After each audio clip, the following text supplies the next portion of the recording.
This week's People magazine profiles a California teenager who does some remarkable things despite his disability. This is something you just might have to see to believe. CBS News correspondent John Blackstone reports.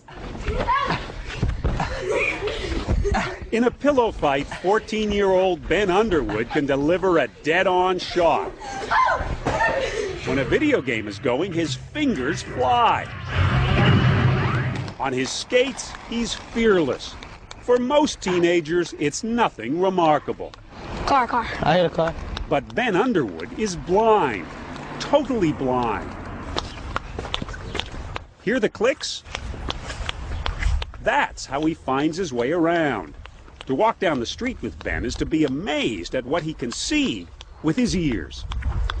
Well, there's a fire hydrant on the side and a car on this side. Wait, is that, no, that's a trash can or that, hold on, let me see. That's a trash can? Yeah, that's a trash can. Ben was just 2 years old when cancer claimed his eyes. Both were surgically removed. And he woke up from that surgery and Ben said, "Mom, I can't see anymore, I can't see anymore." And I said, "You can't use your eyes, but you got your nose and your ears and your mouth." From that day on, Ben has used his hearing, his touch, his sense of smell to conquer a world of darkness.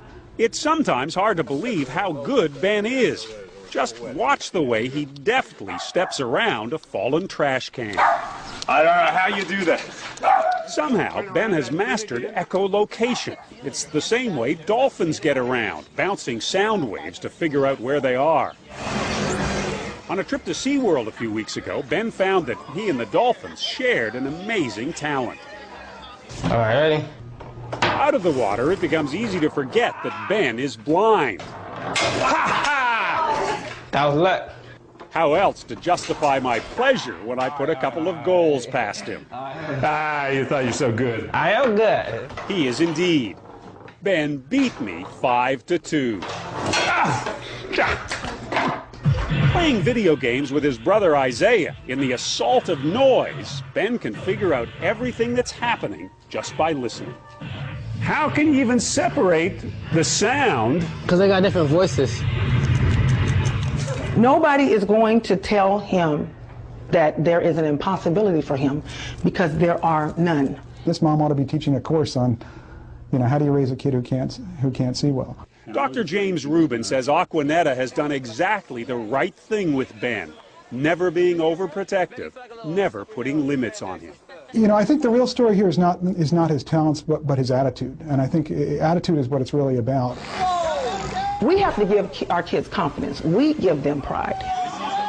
Empower him with who he is and be proud of who you are no matter what. You can see where Ben gets his extraordinary self-confidence. There's nothing that you can do I can't do better. And that's the attitude. You know what I'm saying? That's what I want to give him. Watching him in action, it seems clear that Ben really can do anything. For The Early Show, John Blackstone, CBS News, Sacramento.